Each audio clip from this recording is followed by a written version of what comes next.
आज माननीय मुख्यमंत्री आणि दोनही उपमुख्यमंत्री ओबीसी नेते छगन भुजबळ, पंकजाताई, बावनकुळेजी आणि महाराष्ट्रातील आमचे सर्व ओबीसी नेते, त्यामध्ये अनेक ओबीसी नेते सहभागी झाले होते आणि 2 सप्टेंबरच्या JRच्या संदर्भात जो मराठा समाज मोठ्या प्रमाणामध्ये समाजाचं ओबीसीकरण, कुणबीकरण करण्याचा जो JR काढला, त्या JRवर आणि ओबीसीच्या अनेक महत्त्वाच्या मुद्द्यावर चर्चा झाली। अनेक नेत्यांनी त्या ठिकाणी आपली भूमिका मांडली। भुजबळ साहेबांनी मांडली, पंकजाताईंनी मांडली, आमचे अण्णा आमचे शेंडगे साहेब त्यांनी पण मांडली आणि यामध्ये आम्हाला सरकारकडून सकारात्मक यावर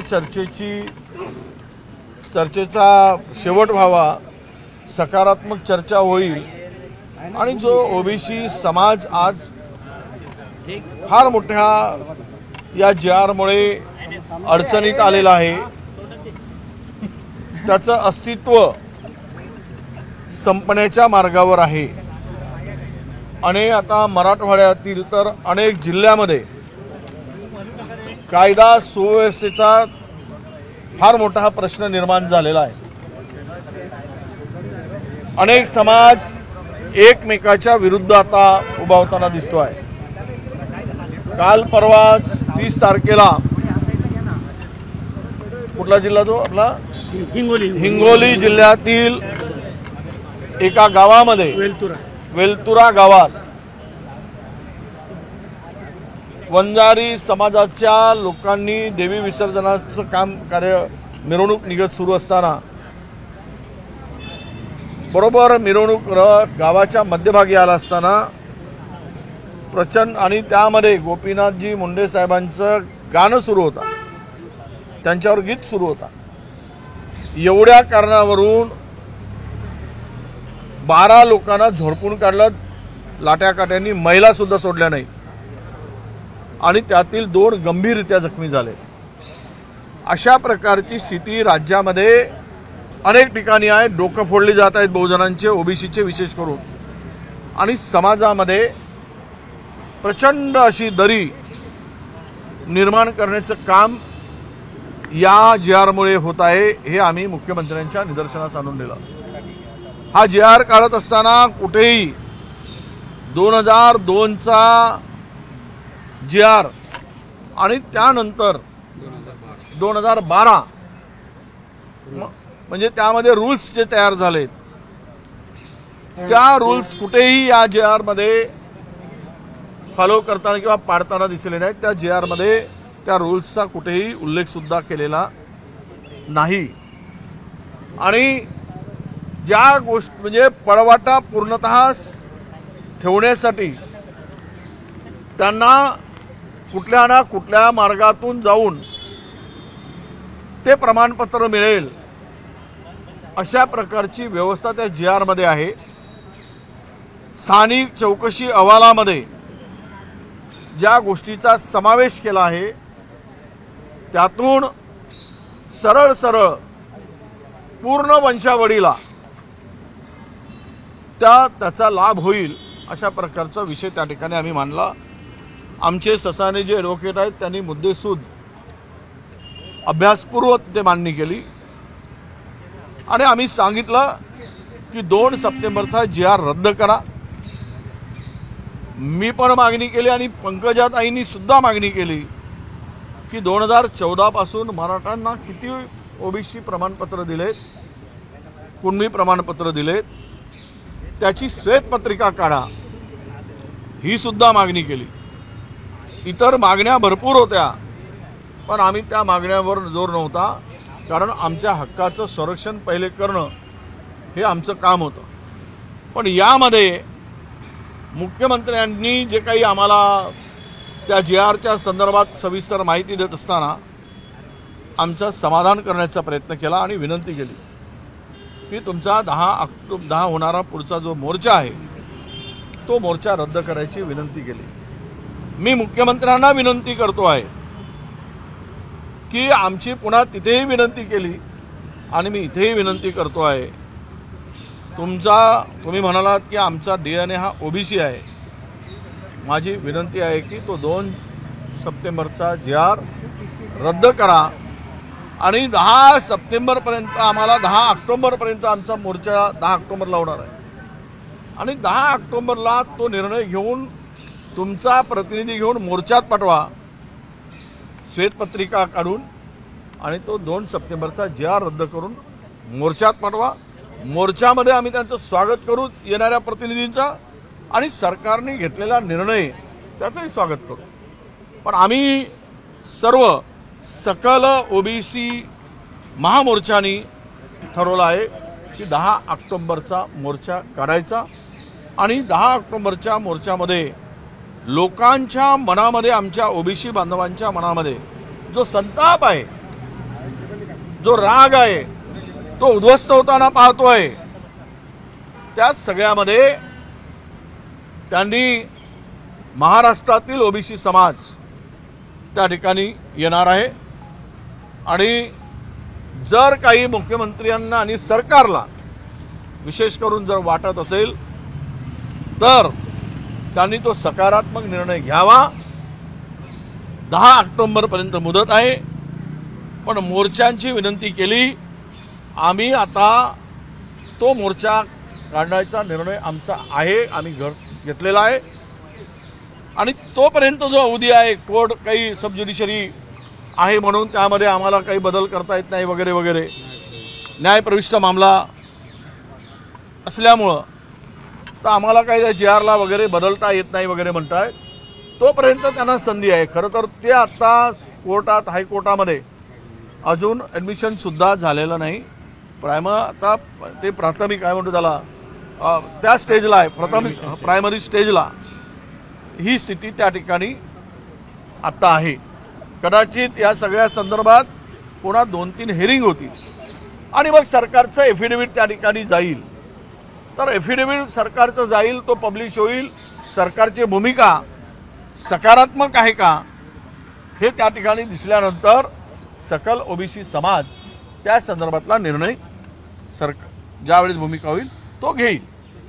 पण आज आम्ही हा मोर्चा 10 ऑक्टोबरचा काढायचा निर्णय आमच्या सगळ्या समाज बांधवांनी, OBCच्या सर्व नेत्यांनी घेतलेला आहे। आजच्या बैठकीत काही ठोस निर्णय झालाय का? कारण की तुम्ही वेगवेगळे प्रश्न मांडले सगळ्या नेत्यांनी, मुख्यमंत्र्यांनी काही ठोस निर्णय घेतलाय का आजच्या बैठकीत, की फक्त तुमचे म्हणणे ऐकून घेतलं त्यांनी? ना, आमचं म्हणणं अनेक नेत्यांचं ऐकून घेतलं।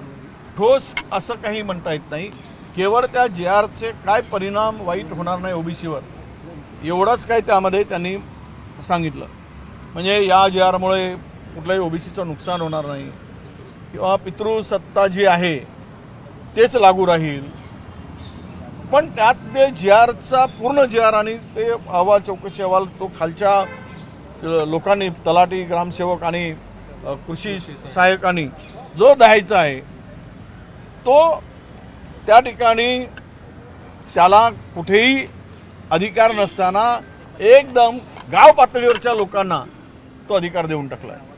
खरं तर 2दा सर्वोच्च न्यायालयाने सांगितलं आहे की कुणबी आणि मराठा हे दोनही वेगळे आहेत आणि त्यामध्ये मराठा समाजाला कुणबी म्हणून किंवा OBCमध्ये समावेश करणं हा मूर्खपणा ठरेल असंही म्हटलं आहे आणि ते फेटाळलेलं आहे। तरी पण जर एखादा नेता उभा होतो आणि तो वाटेल त्या पद्धतीनं मनमानी करून मिळवतो तर आम्ही जगायचं कसं? आमच्या लोकांनी 12 लोकांनी OBCच्या आत्महत्या केली, त्यांचं कुटुंब उद्ध्वस्त झाला, हे आरक्षण आता आमचं संपलं म्हणून कयो तरुण तिथे कायदा सुव्यवस्थेचा विषय येत नाही का? कोणी जर मुंबईत येऊन कायदा सुव्यवस्थेचा धमकी देतो तर मग सरकारने याही संदर्भात सकारात्मक निर्णय घेण्याची अपेक्षा होती त्यांच्या कुटुंबाला मदत करण्याची काही भूमिका जाहीर करण्याची आवश्यकता होती. जे ओबीसी साठी बलिदान दिलेत, आम्ही म्हणतो की शहीद झालेत ओबीसी समाजाच्या हक्क वाचवण्यासाठी, पण तशी काही कुठली भूमिका दिसली नाही. सर, खोटी प्रमाणपत्र देखील तयार केली जातात, अशा घटना देखील समोर आल्या. त्यांच्या प्रचंड अधिकारांवर कारवाई केली जाईल असं म्हणतात, पण अधिकारी हे खोटी प्रमाणपत्र कशी काय तयार करू शकतात आणि का करतात? खरं म्हणजे खोटी प्रमाणपत्र देण्याची हिम्मत ही आली कुठून? ते या जी आरमुळे आली. हा जी आर जर बदलला तर तो पाळीच येणार नाही. म्हणजे एकदा काय ते बोकड कापायचं आणि मग हळहळ करायची व्यक्त, माणसाला मारायचं, अरे रे बेकार मारलो म्हणायचं, याला काय अर्थ आहे का? तुम्ही तो जी आर बदला ना. मूळ तिथूनच याची सुरुवात झालेली आहे. आणि त्यामुळं मला वाटतं की यावर जे खोटी काही प्रमाणपत्र दिली ती कायदेशीर कारवाई वगैरे वगैरे. आता अनेक नेते आहेत ज्यांनी प्रमाणपत्र घेऊन आमदार खासदार झाले आहेत, त्यांनी ते कोर्टात चॅलेंज देत राहिलेत, हायकोर्ट, सुप्रीम कोर्ट. तर त्यामुळं त्यातून काही एकदा सर्टिफिकेट दिली की त्यामध्ये त्याला पळवाटेसाठी आणि वेळ मारून नेण्यासाठी भरपूर स्कोप आहे, भरपूर वेळ आहे. तो ते करत असतो, त्याचा राजकीय फायदा घेत असतो. आणि उद्या या जी आरमुळे मला मी जबाबदारीनं सांगेल की मायक्रो ओबीसी आणि इतर ओबीसी स्थानिक स्वराज्य संस्थांच्या मधून हद्दपार झालेला दिसेल. तो नगर परिषदेमध्ये दिसणार नाही, जिल्हा परिषदेमध्ये दिसणार नाही, महानगरपालिकेमध्ये दिसणार नाही. त्याचं अस्तित्व संपलेलं दिसेल, हे सुद्धा आम्ही सांगितलं. मनोज जरांगे पाटील म्हणतात की जर तुम्ही ह्या शासन निर्णयाला हात घालत असाल तर आम्ही थेट तुमचा 1994ला जे ओबीसी समाजाला दिलेला आरक्षणाचा निर्णय आहे त्याला कोर्टात चॅलेंज करू, असं ते थेट ओबीसींना आव्हान देतात. ऑलरेडी त्यांनी त्याला चॅलेंज केलेलं आहे. त्याच्यावर मला वाटतं अजून निर्णय कुठलाही झालेला नाही. ती सगळी बाब न्यायालयाच्याकडे प्रलंबित आहे. परंतु चॅलेंज करण्याची भाषा सातत्यानं दिली जाते आणि जरांगे पाटील असं देखील म्हणतात की जी सारखी आडनावं आहेत त्यांना देखील आता कुणबी प्रमाणपत्र दिलं जावं, अशा पद्धतीची एक वेगळीच मागणी त्यांच्याकडनं होती. नाही, आता सारखी आडनावाची अनेक माणसं आहेत. SC मध्ये आहेत, ST मध्ये आहेत, ओपन मध्ये पण आहेत आणि हे सगळ्या जातीमध्ये आहेत. म्हणजे एक आडनावाची माणसं 10 जातीमध्ये भेटतील तर 10 जातींना कुणबी प्रमाणपत्र द्या असं जरांगे पाटलांना म्हणायचं आहे का? त्याचा अर्थ तो निघतो आहे. त्यामुळे ते ठोकत आहेत आणि धमकी देत आहेत. आणि त्यांना आम्ही काहीच म्हणत नाही आहोत. तुम्ही मराठा समाजासाठी मागण्यासाठी रस्त्यावर उतरलात, तुम्हाला मिळालं पाहिजे, तुम्हाला दिलंय गेलं, EWS मधून दिलं, तुम्हाला तुमच्यासाठी शिंदे सरकार होतं त्यावेळेस ECBC मधून दिलं. पण तुमचं समाधान होत आहे, तुम्हाला ओबीसी मधूनच पाहिजे. त्यावेळेस ओबीसी समाजातून जर पाहिजे तर आमच्या संख्येनुसार आम्हाला ते मिळत नाही. आमच्याकडेच एवढी गर्दी आहे, 450 जातींची, 374 जाती आहेत आणि तिथेही इतकी वाईट अवस्था असताना पुन्हा अधिकच्या लोकांना यामध्ये समावेश केल्यावर आमच्या हातात काय शिल्लक राहील? पैलवान सगळे घेऊन जातील आणि कुपोषित बालकं उपाशी मरतील, ही आमची स्थिती होईल. आणि म्हणून तेच आम्ही मुख्यमंत्री मोदयांच्या लक्षात आणून नेलं. ओबीसी नेताओं का प्रतिनिधि मंडळ जो है आज 2 दिवसांपूर्वी ठाणे पालिकेच्या उपायुक्तांना 35 लाखांची लाच घेताना अटक करण्यात आली. ज्या जागेवर ते होते ती अतिशय क्लीन पोस्टिंग समजली जाते. कित्येक कोटींची बोली देखील लागते. मोठा भ्रष्टाचार ठाणा महापालिकेचा आता आरोप होता. ठाणा तर आता भेटला म्हणून ठाणा, नाहीतर सगळीकडेच महाराष्ट्रामध्येच भ्रष्टाचाराला सीमा उरली नाही. कोणाचंही कोणावर बंधन राहिलेलं नाही. तुम भी खाओ हम भी खाएंगे, तुम भी चूप हम भी चूप, असं सगळं चाललेलं आहे. त्यामुळे ते एक प्रकरणावरून काही बोलायची गरज नाही. सगळीकडेच भ्रष्टाचाराची बजबजपुरी झाली आहे। सर, ओबीसी नेताओं का प्रतिनिधिमंडल जो है वो मुख्यमंत्री से मिलने के लिए पहुंचा था, क्या कुछ बातचीत हुई है? आप लोग सेटिस्फाइड हैं क्या मीटिंग से? नहीं, देखिए ये मीटिंग जो मुख्यमंत्री जी ने रखी थी, इसमें बहुत सारे लीडर्स आए थे और हमारे ओबीसी के नेता और उसके बारे में जो हमारे लॉयर भी थे, उस बारे में जो ये ओबीसी के ऊपर अध्ययन करने वाले एक्सपर्ट भी थे और हमने सबने मिलकर मुख्यमंत्री जी के बुलाने से हम लोग आज मीटिंग में आए। बहुत सारी चर्चा हुई। चर्चा में हमने यही कहा था कि 2 सितंबर का जीआर ये रद्द करो और जितना 2015 से अभी तक मराठा समाज को कुणबी ओबीसी प्रमाण पत्र दिया है, उसके बारे में श्वेत पत्रिका निकालो। ये मेरी भी मांग थी और पंकजा ताई मुंडे ने भी किया। फिर भी सरकार की ओर से एक मंत्री बोलने के बाद भी कोई सकारात्मक आंसर नहीं मिला। तो और भुजबल साहब ने भी इस बारे में ये जो पूरा कैसे ये जीआर के माध्यम से ओबीसी के ऊपर अन्याय हो रहा है, नुकसान हो रहा है, ये भी बताया। हमने जो मांगे रखी थी उस बारे में उन्होंने इतना ही कहा कि ये जीआर से ओबीसी का कोई नुकसान होने वाला नहीं और कोर्ट में ये मामला अपनी हाई कोर्ट में प्रलंबित है, सब जुडिशरी है। तो ये सब जुडिशरी होने के बाद जब तक इस बारे में हम लोग हमारा एफिडेविट आप पढ़ोगे तो एफिडेविट से आपको पता चलेगा कि सरकार की भूमिका क्या है। और ये बोलने के बाद अभी तो वहाँ पे हमारे एडमिन भी नहीं हुई, तो अभी एडमिन नहीं होने से ये बारे में और 2-3 तारीख लगेगी, तब तक तो दाखिले का सिलसिला जारी रहेगा। और ऐसे में आज जो मराठवाड़ा से लेकर तो पूरे महाराष्ट्र में ओबीसी समाज के खिलाफ मराठा समाज खड़ा करने का काम हुआ है, आपस में लड़ाने का काम हुआ है, एक दूसरे का सर फोड़ रहे, एक दूसरे के ऊपर हमला कर रहे, गांव में जीना मुश्किल हो चुका है, कोई किसी के दर पे नहीं जाता है और स्कूल से भी बच्चों को निकालने का काम शुरू हुआ है। अगर ओबीसी स्कूल है उसमें से बच्चे निकालो। तो इस बारे में तुरंत कुछ निर्णय सरकार ले और वो जीआर रद्द करे।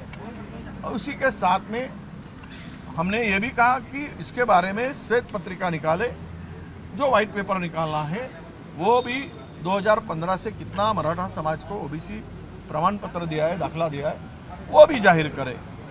और इस तरह से बहुत सारी बातें महायुति से लेकर तो हो गई, पर हम सरकार से मुख्य मुद्दा हमारा यही रहा कि आप ये जीआर को रद्द करें।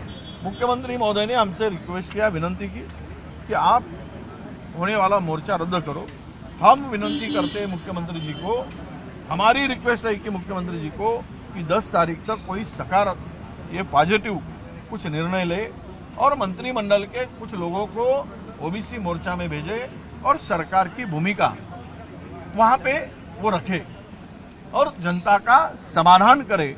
यही हमारी भूमिका है। इसीलिए 10 अक्टूबर को होने वाला मोर्चा निकलेगा, मोर्चा निकल रहा है। हमने हमारे सब नेताओं की इस बारे में फाइनल चर्चा हुई और मोर्चा निकालने का तय हुआ। सर, आप जीआर रद्द करने की बात कर रहे हैं, जीआर रद्द करने की बात कर रहे हैं, पंकजा मुंडे श्वेत पत्र लाने की बात कर रही है, लेकिन जनांगे पाटिल ये कहते हैं कि अगर कुछ ऐसा हुआ तो ओबीसी नेता हैं, चाहे पंकजा मुंडे हो, धनंजय मुंडे हो, वो एक ये कह रहे हैं कि हमसे उलझने की कोशिश ना करें, नहीं तो परिणाम जो है वो बहुत बुरा होगा भविष्य में। नहीं, ठीक है ना, वो उनको अकेले को रहने दो, हम लोग सब जाए दो, अरबी समुद्र में डाल दो, बोलना हमको, हमको डाल दो, धक्का मार दो पूरे आके तुम हमको, नहीं तो हमारे लिए कब्र खोद दो, हम लोग उसमें खड्डे में डाल दो, तुम ही जिंदा रहो, सब कुछ तुम ही ले लो, हम लोग भीख मांगते रहेंगे, हम लोग रास्ते पर नंगे घूमेंगे, तो उसको खुशी होगी, वो झूमेगा आनंद से, यही करेंगे और क्या होगा, क्योंकि ताकत उनके हाथ में है,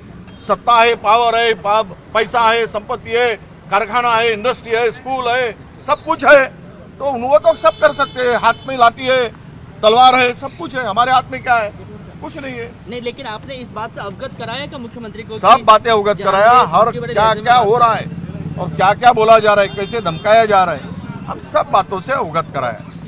थैंक यू।